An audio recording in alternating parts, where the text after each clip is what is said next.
जय हिंद साथियों। स्वागत है आपका हमारे इस मंच परमार्थी क्लासेज पे। साथियों देखो, आज मैं आपके लिए एक यूपीएससी मेंस आंसर राइटिंग का कुछ पता लग जाए इसके लिए एक कॉपी लेके आया हूँ। ये मेरी खुद की कॉपी है और विजन आईएएस के अंदर टेस्ट सीरीज की कॉपी है ये। ठीक है, इस कॉपी के अंदर मैं आपको दिखाऊंगा कि आपको आंसर राइटिंग कैसे करनी चाहिए, मैंने कैसे की थी और उसके अंदर फिर सजेशन क्या दिए, सुझाव क्या दिए गए थे, विजन आईएएस टीम के द्वारा क्या सुझाव दिए गए थे, मुझे उसके अंदर क्या सुधार करने थे। तो आप यहाँ देख सकते हैं किस प्रकार से किए थे और किस प्रकार मेरे को सुझाव दिए थे ताकि और भी अच्छा आंसर लिखा जा सके। इस कॉपी से आपको ये भी पता चल जाएगा कि आंसर को बांटना कैसे है, आंसर के अंदर फ्लो चार्ट वगैरह का उपयोग करना है तो कितना करना है, किस मात्रा में करना है, कहाँ कहाँ करना है, सब आइडिया लगेगा। देख लो आप एक बार, देखो ये कॉपी है, आप धीरे धीरे इसको रोक के पढ़ भी सकते हैं, ये जो सुझाव दिए हैं वो भी देख सकते हैं यहाँ पे, और फिर क्या इसके अंदर मैंने लिखा है, किस प्रकार से लिखा है, ये सब भी देख लेते हैं। यहाँ देखते हैं सबसे पहला क्वेश्चन। देखो सबसे पहला क्वेश्चन ये था कि पिछले 70 वर्षों में 100 से भी अधिक संशोधनों के साथ संविधान में संशोधन की प्रक्रिया अति नम्य सिद्ध हुई है, चर्चा कीजिए। ये क्वेश्चन पूछा गया था। अब इस क्वेश्चन के अंदर देखो, मैं सारे क्वेश्चन आपको पढ़ के भी नहीं बताने वाला और इसके आंसर भी नहीं, क्योंकि ये आपके सामने है, इसको रोक के आप आराम से पढ़ सकते हैं, देख सकते हैं। ठीक है, मैं ये बता देता हूँ कि आपको आंसर की स्ट्रक्चर कैसे बनानी है। तो यहाँ देख लो, मैंने आंसर की इस प्रकार से स्ट्रक्चर बनाई है। संविधान में आपको पता है संशोधन की 3 प्रक्रियाएं हैं, एक तो साधारण बहुमत से, एक विशेष बहुमत से अनुच्छेद 368 के तहत, और विशेष बहुमत प्लस आद्य राज्यों के अनुमोदन के साथ होता है। तो इसको मैंने इस प्रकार से फ्लो चार्ट में बनाने की वजह से क्या हो गया, थोड़ा मेरा टाइम बच जाता है और स्पेस भी कवर कर लेता है। ये ठीक ठाक स्पेस भी कवर करने की वजह से क्या होगा, आपका जो ब्लैंक स्पेस बचता है वो फिर नेगेटिव प्रभाव डालता है, तो वो भी कवर हो गया यहाँ। अब जो टीम के द्वारा सुझाव दिए गए हैं आप उनको भी देख सकते हैं आराम से। उसके बाद में देखो आगे, संशोधन की आवश्यकता क्यों पड़ती है। अब देखो संशोधन की आवश्यकता क्यों पड़ती है, इसको भी फिर मैंने 2 पार्ट में बांट दिया। अब 2 पार्ट में बांटने से क्या होता है, थोड़ा सा आपका इसमें ये प्रभाव पड़ गया 2 पार्ट में बांटने से कि यहाँ एक तो ये पार्ट बटा है कि समय की मांग के अनुसार और बदलती राजनीति के अनुसार।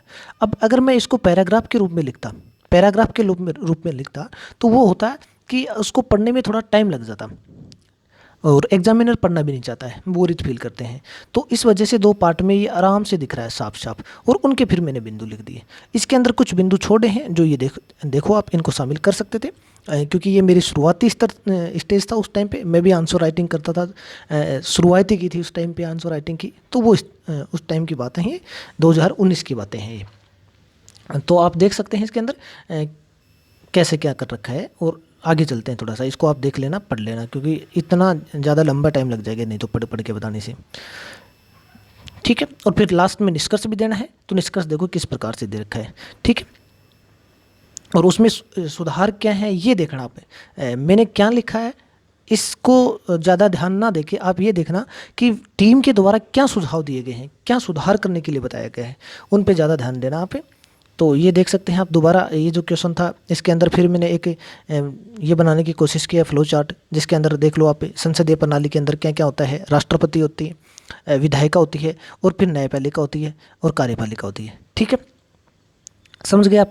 यहाँ थोड़ा सा मिस्टेक कर दिया था मैंने, क्योंकि ये जो पार्ट है न्यायपालिका की जगह, यहाँ मैं अगर विधायिका लिखता तो बहुत ज़्यादा अच्छा होता, और उसके बाद में इधर लिखता मैं क्या नाम, न्यायपालिका, बहुत बढ़िया बनता। जैसे मैं इसको एक बार बताऊं, देखो आपको, अगर इस चार्ट के अंदर मैं ये राष्ट्रपति लिख दिया मैंने, कोई समस्या नहीं है, ठीक है, अच्छा है।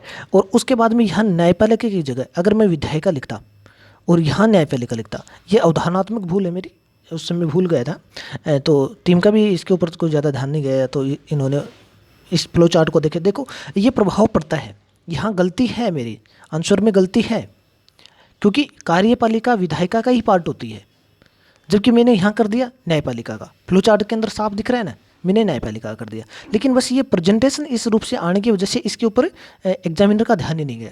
तो आपके साथ भी ऐसा ही होगा एग्जाम के अंदर, अगर इस प्रकार से थोड़ा सा लिखते हैं आंसर तो बहुत बढ़िया रहेगा। समझ गए आप। इसको यहाँ अगर कर देते विधायिका को और न्यायपालिका को यहाँ कर देते तो बहुत बढ़िया बन जाता है, ये कोई इसमें मिस्टेक नहीं होती। आगे चलते हैं थोड़ा सा और देखो, उसके बाद में ये देख सकते हो आप, विधायिका की नियंत्रण करने की शक्तियाँ कौन कौन सी हैं, ठीक है, उसकी फिर मैंने चर्चा कर रखी है, ये सजेशन जो दे रखे हैं उनको देख सकते हैं आप। फिर आगे वाले आंसर पे आते हैं।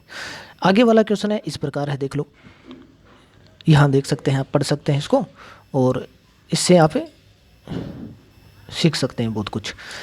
अभी दोस्तों हम भी एक आंसर राइटिंग के लिए एक सीरीज निकालने की कोशिश कर रहे हैं, जिसके अंदर सेलेक्टेड कैंडिडेट को लेके उसके बाद में उनको हम खुद आंसर राइटिंग करवाएंगे और उनकी कॉपी चेक करके जो भी उसके अंदर इम्प्रूवमेंट की बात होगी उनको बताएंगे और इम्प्रूवमेंट करवाने की कोशिश करेंगे। अगर आप ऐसा चाह रहे हैं तो हमें कमेंट करके बताइए, हम जल्दी इसको शुरू करेंगे।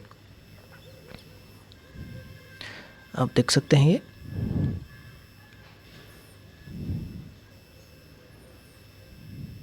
ये देख लो अगला क्वेश्चन है। अब देखो यहाँ ये मैंने देखो ये क्या मिला है कि यहाँ कंटेंट और सब हेडिंग में अंतर रखें, क्योंकि कंटेंट और सब हेडिंग में मैंने अंतर नहीं किया है।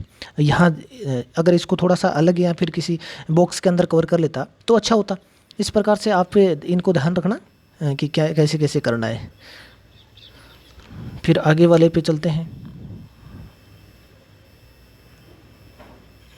ये एक आंसर है, देखो। अब देखो टीम ने भी यहाँ क्या किया है, अध्यादेश से आप क्या समझते हैं। जब आंसर होता है तो सॉरी क्वेश्चन होता है तो क्वेश्चन को आप क्या करना है, टुकड़ों में तोड़ोगे। जैसे यहाँ तोड़ दिया, अध्यादेश से आप क्या समझते हैं, तो सबसे पहले आपको अध्यादेश के बारे में बताना है। उसके बाद में यहाँ आगे वाला क्वेश्चन पूछा जा रहा है कि अध्यादेश से प्रख्यापित करने की कार्यपालिका की शक्ति के दुरुपयोग को रोकने हेतु संविधान में प्रदत्त सुरक्षा उपायों की प्रभावशीलता पर चर्चा कीजिए। तो दो क्वेश्चन हो गए। पहले तो आपको यहाँ अध्यादेश के बारे में बताना है कि अध्यादेश क्या होता है। उसके बाद में ये बताना है कि उसकी शक्ति के दुरुपयोग को रोकने के लिए संविधान में कौन कौन से सुरक्षा के उपाय दिए गए हैं और उनको कैसे प्रभावी बनाया जा सकता है। तो ये दो प्रकार से आप तोड़ लोगे तो बहुत बड़ी आंसर लिखा जाएगा आपका। तो आप देख सकते हैं इसके अंदर मैंने कैसे किया है और फिर क्या क्या सुझाव मिले हैं। देखो अभी मैंने यहाँ बता दिया अध्यादेश क्या होता है, ये बता दिया। उसके बाद में उसके दुरुपयोग के कारण हैं और उसके उदाहरण हैं वो बता दिए। इधर मैंने कारण बता दिए, इधर उदाहरण बता दिए, तो दोनों ही एक साथ बता दिए। तो इससे क्या है कि बुलेट पॉइंट में भी हो गए आंसर और उसके बात भी मेरी पूरी हो जाती है और टाइम भी बच जाता है। सबसे बड़ी बात तो है समय बचाना। अगर आप समय बचा के सभी क्वेश्चन को अटेम्प्ट कर पाते हैं मेंस के अंदर तो ये आपकी बहुत बड़ी जीत होगी एक तरह से। तो इसको देख सकते हो आप। और फिर आगे वाला क्वेश्चन है ये, देखो कोशिश करनी है कि क्वेश्चन को 2 पार्टों में तोड़ना है, 3 पार्ट में तोड़ना है, 4 पार्ट, जितने उसमें पार्ट बनते हैं उतने में तोड़ लेना उसको।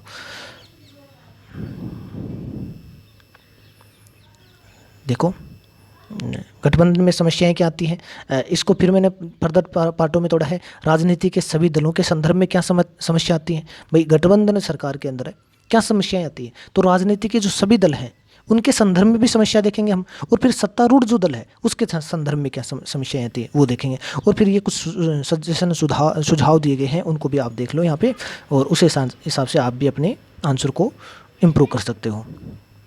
अगला क्वेश्चन भी देख लो यहाँ पे, ये अगला क्वेश्चन है। इसको फिर आप आराम से पढ़ सकते हैं, कोई समस्या नहीं है।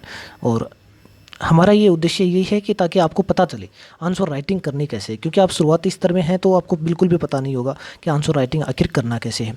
तो अगर ये श्रृंखला आपको अच्छी लग रही है, इस प्रकार से आप और भी चाहते हो कि अन्य सब्जेक्ट की भी मैं कॉपी लेके आपके सामने आऊँ, तो आप कमेंट करके बता देना, ज़रूर कमेंट करना और उसके बाद में कमेंट करके बताना।